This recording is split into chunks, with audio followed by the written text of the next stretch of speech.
I'd now like to invite Jason's wife, Dominique, to please come and speak to us.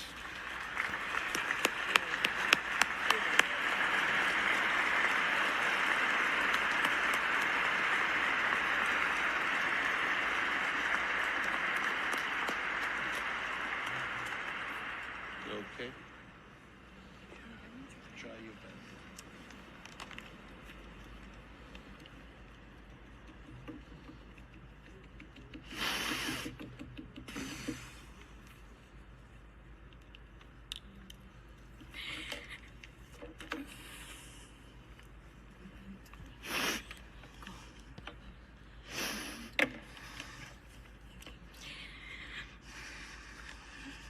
I would say good morning to you all, but in fact, it's the worst morning ever.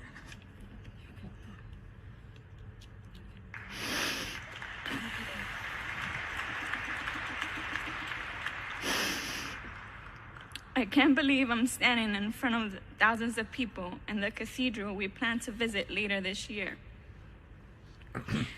All of this seems so unreal, like I'm having one of those nightmares that you never thought you'd had. Friday morning, we were together, eating breakfast and drinking some Starbucks. Eating was probably our favorite hobby. Maybe that's why we gained those extra pounds. Friday morning began just like every other morning before work. You were always my big spoon, watching Netflix, YouTube law enforcement shorts, read me your emails, and wait for your mom to come home.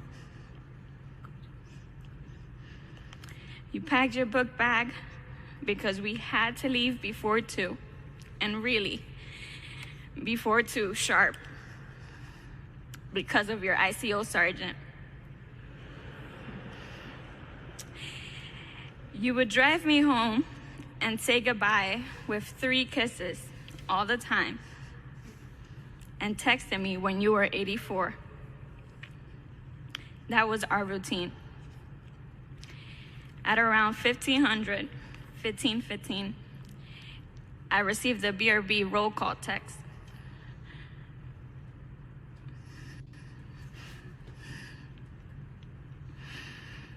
And throughout our day, you told me about your jobs till it was EOT.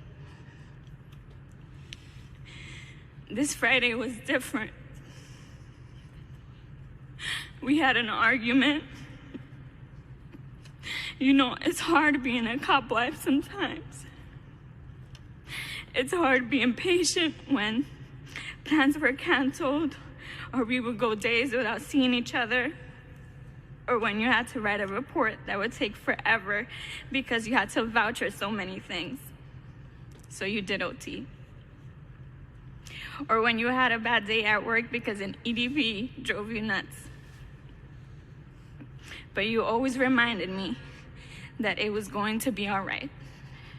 We were going to get through it. This Friday we were arguing because I didn't want you to use your job phone while we were together. You were so mad that you took your LeBron jersey down, gave me your chain, and put the lotions I gave you for your ashy hands in the bag and said, "Here, take them." We left your apartment, and because I didn't want to continue to argue, I ordered an Uber. You asked me if you are sure that you don't want me to take you home, it might be the last ride I give you.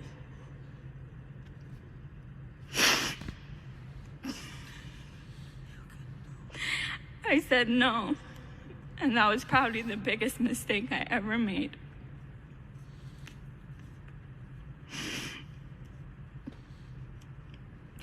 Later that day, I received a call I wish none of you that are sitting here with me will ever receive. I had gotten a notification from the Citizen app, which was my central.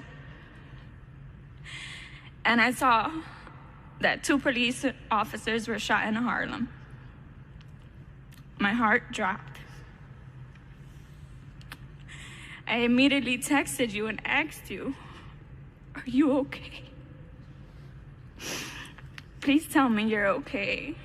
I know that you're mad right now, but just text me you're okay. At least tell me you're busy." I get no response. We used to share locations on Find My iPhone, and when I check yours, I see that you're at Harlem Hospital. I thought maybe you were sitting on a perp, but still, nothing. I called, and then called again, and then called one more time. And this time, I felt something wasn't right.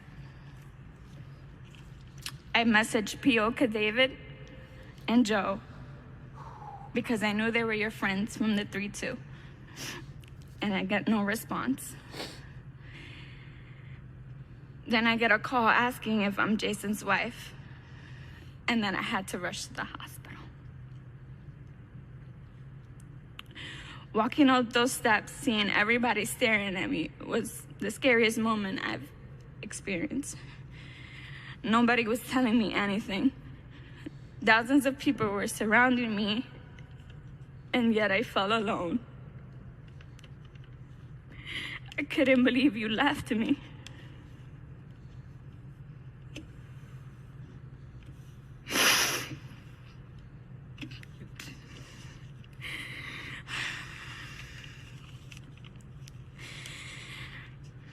Seeing you in a hospital bed, wrapped up in sheets, not hearing you when I was talking to you, broke me.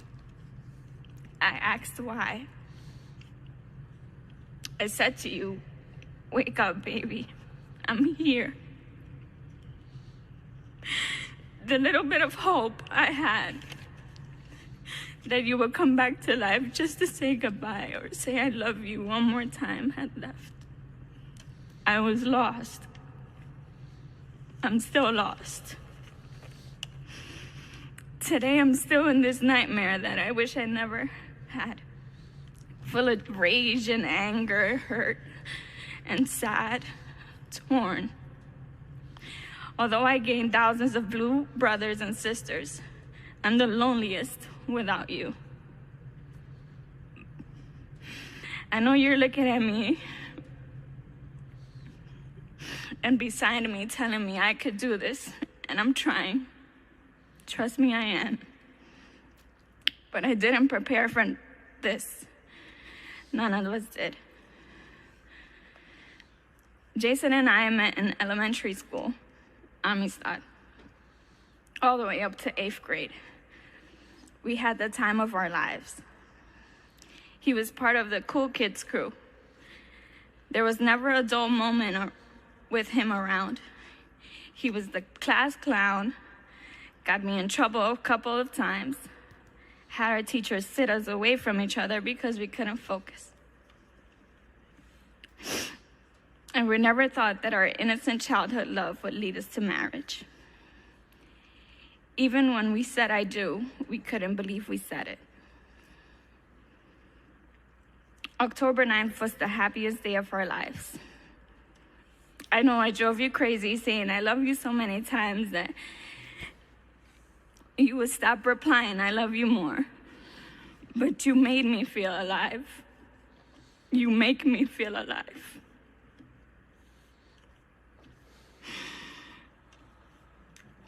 Jason is so happy right now that all of you are here. Through pain and sorrow, this is exactly how he would have wanted to be remembered. Like a true hero. Or like I used to call him, Big P.O. Rivera. You have the whole nation on gridlock. And although you won't be here anymore, I want you to live through me.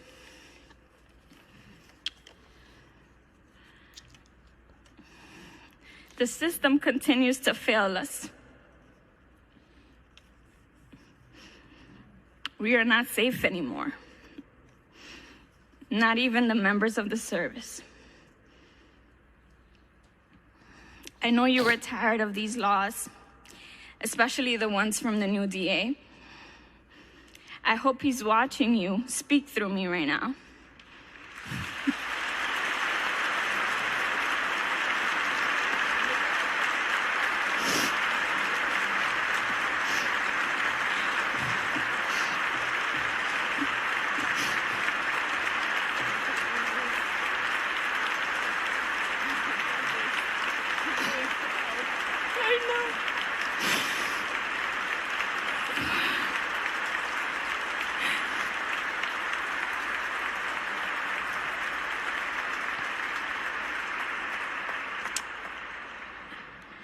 I'm sure all of our blue family is tired too. But I promise, we promise, that your death won't be in vain. I love you to the end of time. We'll take the watch from here.